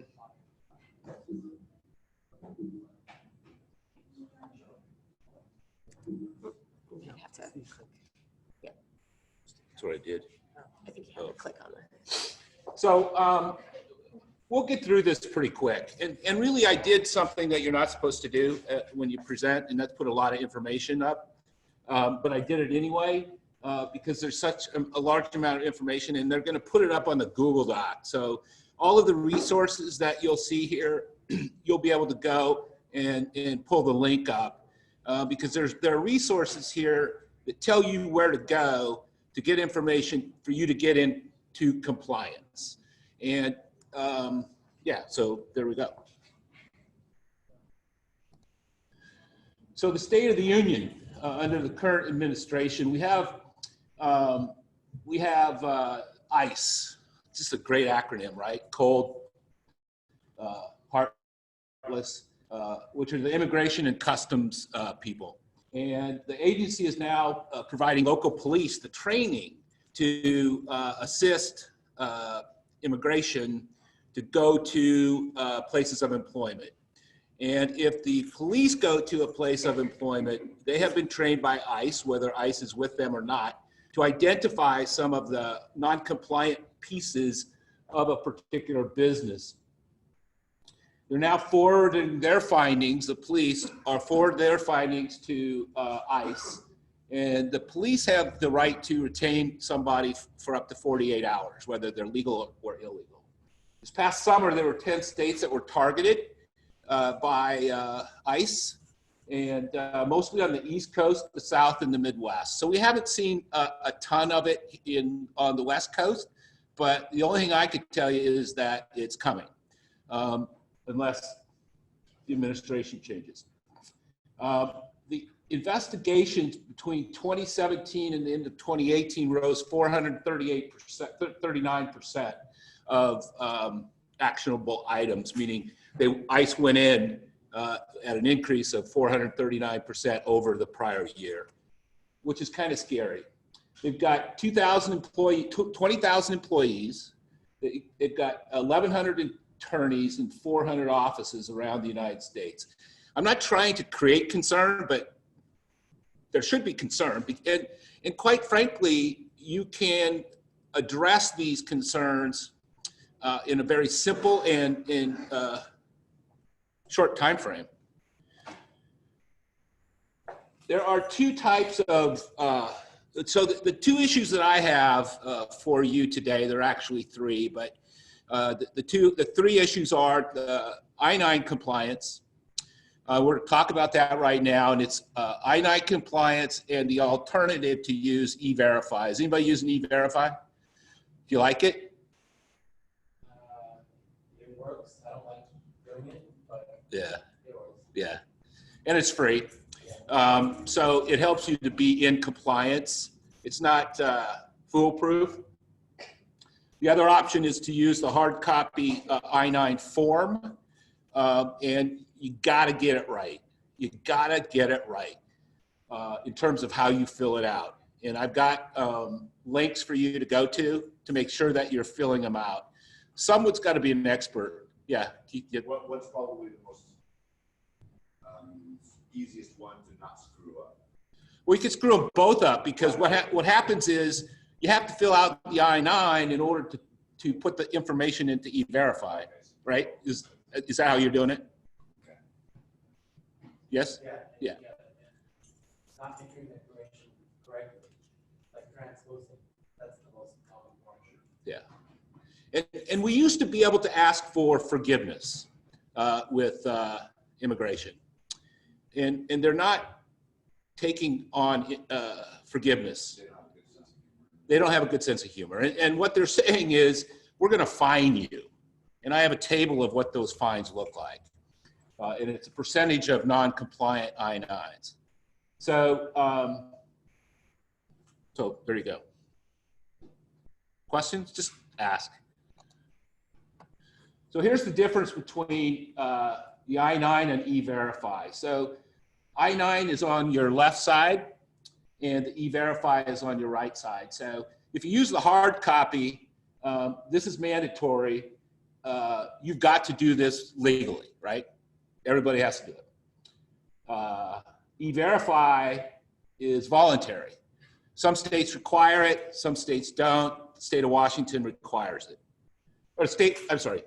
Back up. State of Washington does not require it, but you can do it. On an I-9, it does not require a social security number because there are three columns.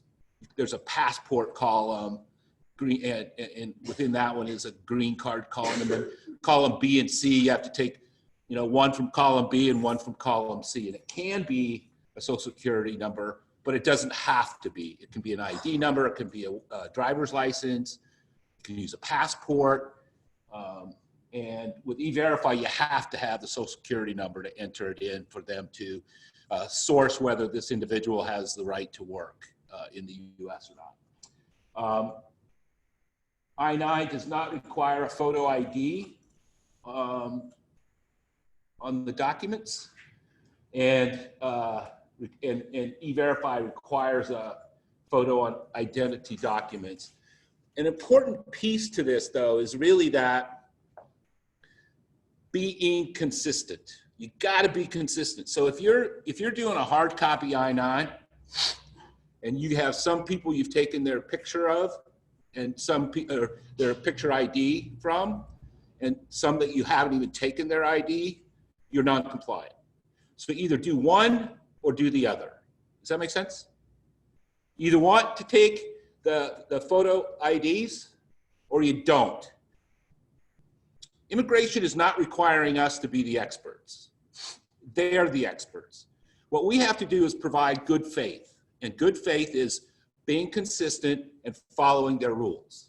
And that is completing the documentation that you are required to do and to do it correctly. I-9s must be used to re-verify expired employment authorization. So if I'm on a work authorization and it expires, then I would revise that I-9 and make note on it on the I-9 once I got the authorized renewal. And you cannot do that with E-Verify. You have to go back in and do it again. Are we okay? Y'all know all this stuff already? So to enroll in E-Verify, there's the link. And again, it doesn't cost anything, and you can go and you can play on it and figure it out. And again, this will be in Google Docs, so you can follow that. I'm going to talk about file maintenance. This is in I-9 files and binders. And again, the three things that I'm talking about, you know, the RAID, the I-9s, and the binders and the file maintenance, these are all things that you should have done in the event that you get, that you have a RAID or you get notice from ICE, from ICE, because then you're going to scramble. The file maintenance piece is that you should have 2 files for each employee. You should have a file that's related only to their employment-related information, application, coaching and counseling documentation, anything that is not related to medical documents. You want to have medical documents separated, and you want to do that because of HIPAA. So not everybody in your org, you should have your files locked. Not everybody in your organization should be able to access an employee file. You should have the opportunity for, if it's you as the owner or you as the general manager or you as the manager of the operation, would have access to the medical file, but nobody else. I wouldn't give access to my supervisor. I would ask them if there's an issue with this particular person, then I want to know about it and I want to manage it. I-9 binders. The first file or binder is for all active I-9s. So any active employee, I would have in a binder those I-9s. And then if I get, if INS comes in and they want to see I-9s, you have 3 days to provide that information. So then you want to make sure they're all right, and then you want to call them on the 3rd day and say, I'm ready for you to come in. The second file or binder is for all those employees that have terminated, right? And you would take the active one and you put it in the terminated file. And the reason you want to do that is because I'm telling you, in all likelihood, you all have issues with your I-9s. And if the terminated employee is in the active file, then that's a problem, right? Because then INS is going to come and say, well, you know, this is all wrong. And I'll show you the chart for fines. And then all of a sudden you're getting fined. If it's in the inactive or terminated file, they recognize in most cases that you cannot go and get that updated information, right? Person's gone. I would not provide INS. If they ask me for I-9s, I'd give them the active file. And I wouldn't give them the terminated file until they ask for it. You don't give these people anything until they ask for it, in my opinion. That's what I've done. Does that make sense? Pretty simple fixes that diminish a whole lot of pain if you get busted. Yeah, you used to be able to use this good faith effort, and they would not fine you. you would ask for forgiveness, and they would say, well, okay, we'll be back, fix them. Now they're levying fines. And I don't think that many people in Washington have been hit yet. I don't get called until there's a problem, right? And people want me to come in and fix their problem. They don't. To be proactive is cheaper. To fix it is, you know, kind of where the world is. So it is what it is. You can actually just Google I-9s, and it'll take you to the current form.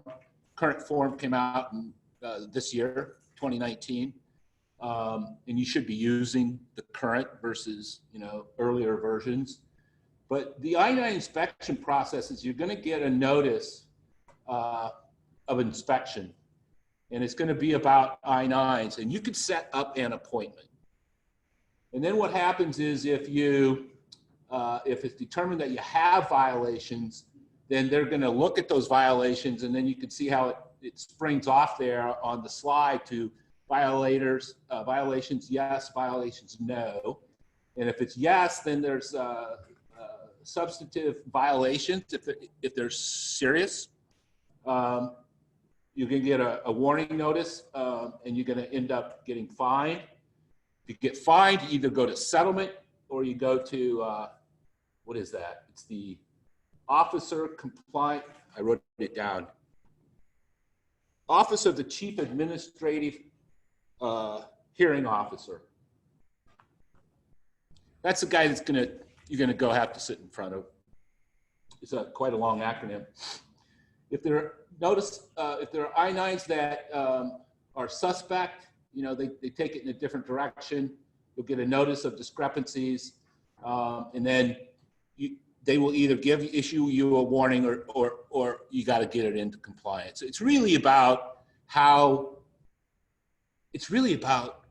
what officer you get, right? A lot of this stuff they can be nice or not.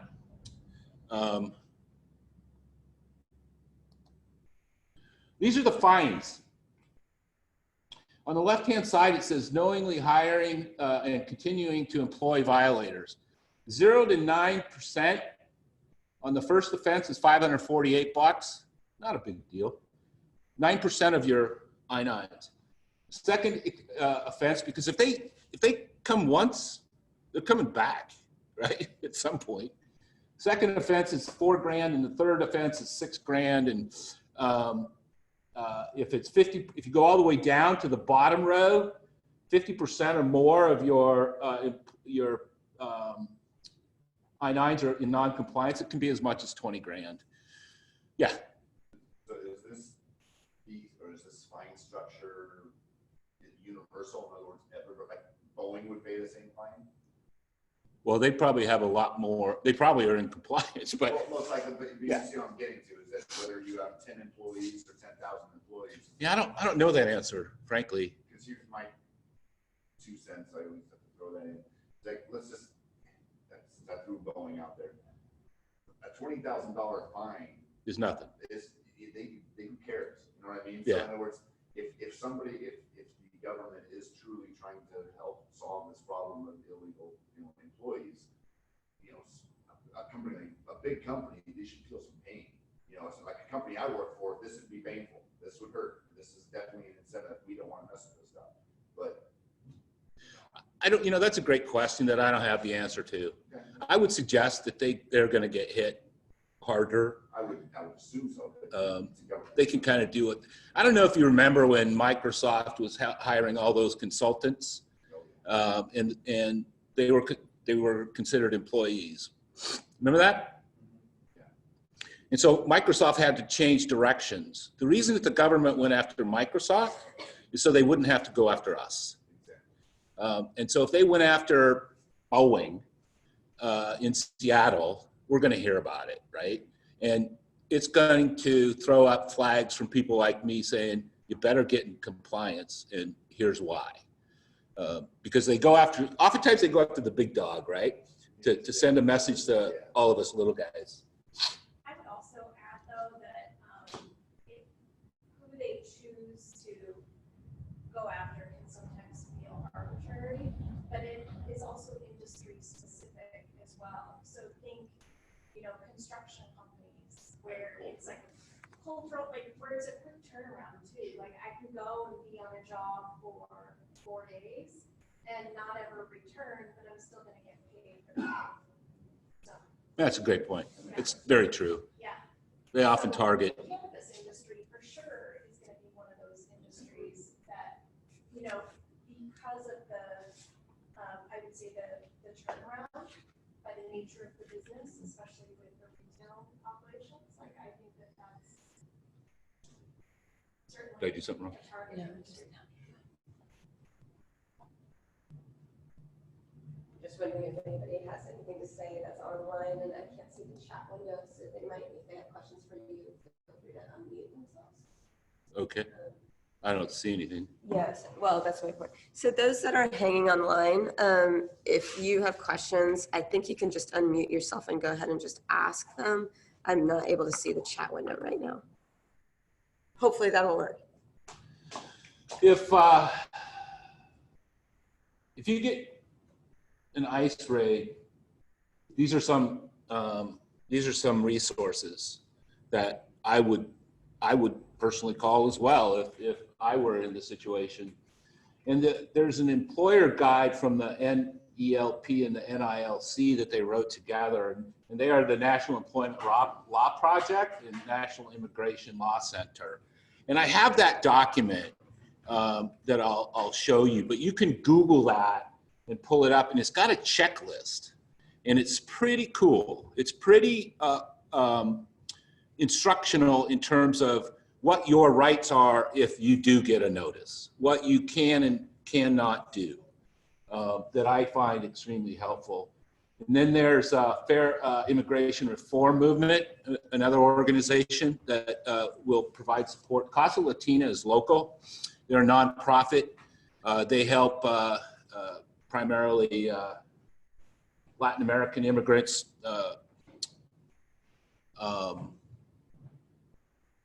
acculturate in the United States and provide classes. And they provide them with resources for immigration law. And then I think it's a good idea if you know who an immigration lawyer is before you even, I just put it in my Outlook and know that if something happens, if something never happens, then it's there.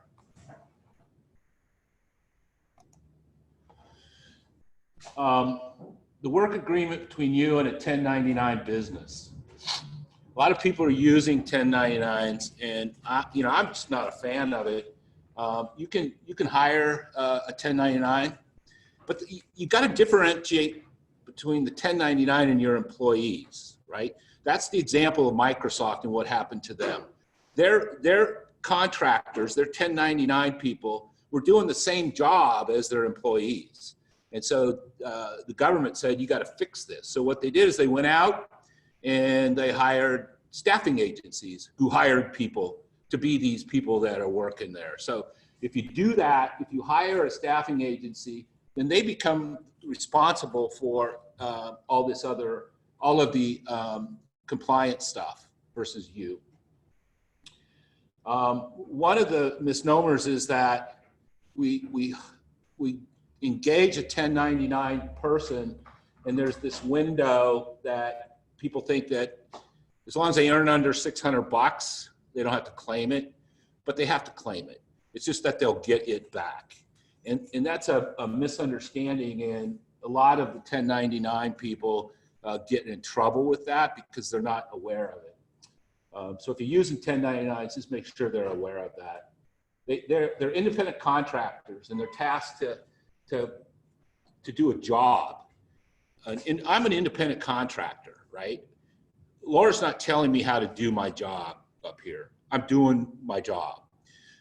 She doesn't provide me with any direction on what I should and shouldn't say. If that's the case in your workplace, then that's okay. That's what there's a list of opportunities on the internet where you can figure out whether this person is administrative or servicing or whatever in terms of the classifications. And that is it, except I want to do this. I want to show you this checklist. Where'd Laura go?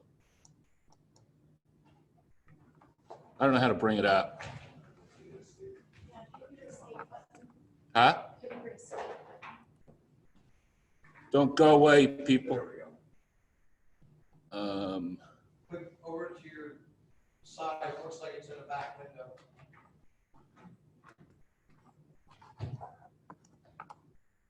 See on the big screen? Yeah. All right. Can you see that? Thank you. Sometimes all I gotta do is just stand next to someone. You know, one of the IT guys I work with, you know, and I have issues, he always says, you know, I call him and he says, well, just start clicking, right? And then you don't know how you got it fixed, but I was doing that last night at home. So what's interesting about this to me is what employers should do when ICE arrives. This is really a great resource that if it were me, I would, I don't know, put it on my desktop or put it in a file somewhere so that when it happens, and there haven't been a lot of hits in your industry. And I think when it hits, you're gonna know about it. But there have been a lot of other non-compliant issues in the workplace. But this document talks about how you can prepare. You can talk to your people about what they can and can't say. It tells you about the different warrants that ICE has the opportunity to bring to you. One's a judicial and one's an administrative. Judicial provides them the right to enter the workplace. Administrative doesn't. And they come across, some of them wear guns, some of them wear badges. And I don't know if you've ever experienced this, but it's quite frightening. So this document talks about staying calm.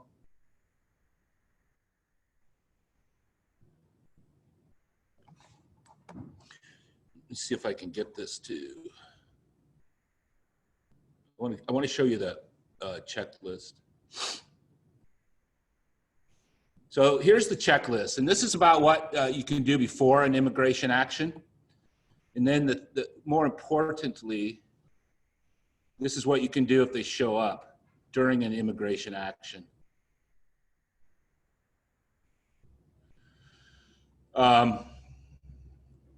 My fingers, I don't use mice. I use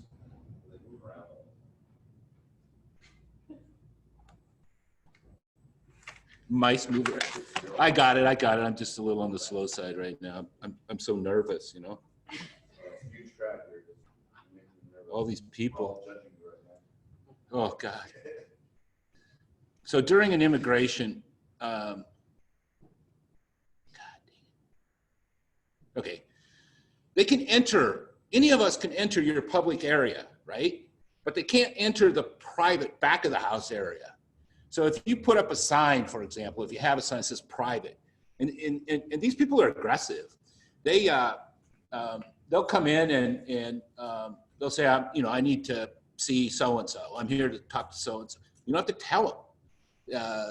They may say, I need to see the back of your house. Well, you don't have permission. You have a judicial warrant. And if they have a judicial warrant, then you want to take a picture of it if you can. They may not let you. You want to at least read it. And if you can make a copy, make a copy. And then you have to give them permission to enter the back of the house. Judicial warrant's a different deal, yeah. Why would they not let you photograph it? Should they not have a copy of it to present to you? They don't. I've never been in one that does. These people are they're pushing you. It's intimidating. It's unbelievable. I've been in one, and the response, and I was frightened, and it's my discipline, and the employees scatter, whether they're legal or illegal, they scatter, and that's the worst thing they can do. Because if they're in your building and ICE can't get to them, you don't have to tell them they're working. You don't have to tell them really anything. I would stay silent, or I'd say, I need to contact my lawyer. I need to contact my lawyer. And that's why I say to you, find a lawyer. Yeah, just do it. And then you know you can call and use one of the resources that I put up there.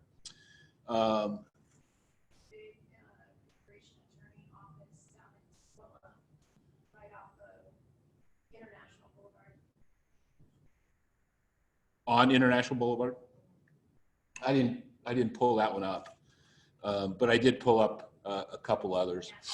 You can literally just Google it and come up with your options.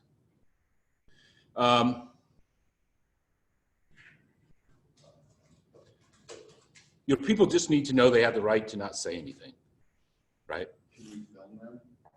Huh? Can you videotape when they're in the house and turn on the phone? You could try. Record this? Yeah, I would tell them. Well, yeah. You got to tell them. Yeah.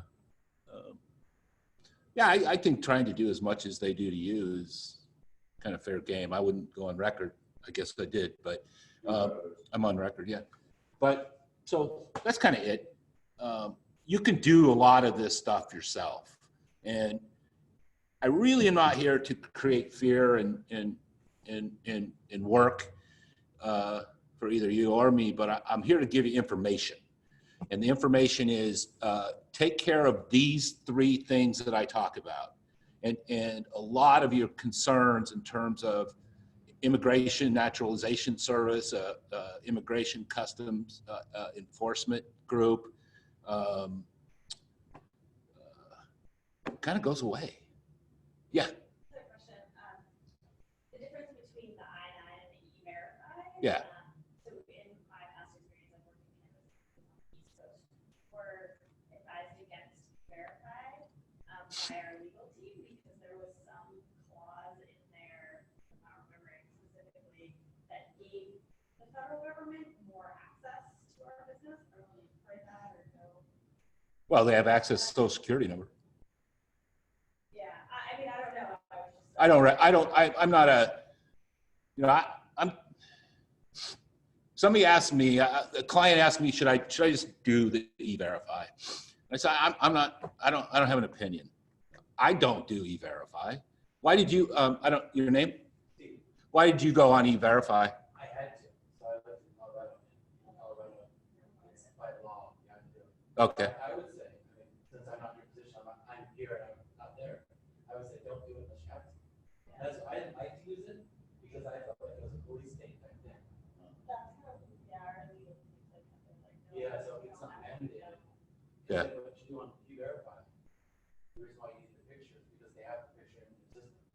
And you have to say, does this picture that gave you match up with the picture we have? And so it feels like, it doesn't feel good. Yeah, RoboCop. Yeah. Yeah. And you're also, in a sense, you're giving them more ammunition. Yeah, and if you use it, you have to do all these checks, I understand. Yeah. So you're like. You're signing an MOU, Memorandum of Understanding. Yeah. And then you're held liable. Right. So if something comes back and you made a mistake. It's your fault, not ours. Here's your fine. You can't beg forgiveness. Yeah, there's no forgiveness anymore. Except I forgive you. That's all I got. Yeah, take that to the bank. I appreciate you staying. Thanks, Ryan. In your experience with lawyers, how many of them are not in compliance, and are they just, what tax business stuff, are they small businesses? Yeah. Yeah. Yeah. The small, yeah. I've never, in 30 years of doing this, gone in anywhere and they were compliant. 100%. It doesn't happen. And that's why we used to be able to ask for forgiveness. Yeah, exactly. I would think that you'd be able to look at that and say, okay, it's obvious this company's been trying to do the right thing. Let's come back in a week and make sure it's straightened out. But New administration, new Right, policy. obviously blatantly saying screw you, then yeah, you hit them in the head with a hammer and go on. Yeah. You'd have to, I think, the company I work at in Denver was a healthcare clinic, says we have 425 employees. To be 100% compliant, you'd have to hire somebody 20 hours a week. And that's all they would do, is make sure, because if you don't do that. It's so much minutia. Yeah, how can you be compliant? Yeah. You're not gonna miss everybody that got terminated last week, or otherwise. Yeah. You're not gonna move their file. Yeah. It's being consistent. Yeah. Take pictures or don't take pictures. Take photo IDs or don't take photo IDs. But don't do both. That's it. Thank you. Looks like you worked it out. Yeah, thank you. I know, I totally. It's like, I asked for it. I said, where's Laura? Trying to be two people. It doesn't work. Yeah, I can hear that. Thanks, if anybody's still online. We're gonna end this. Thanks for hanging in there with us, guys. I'm gonna close out the meeting now.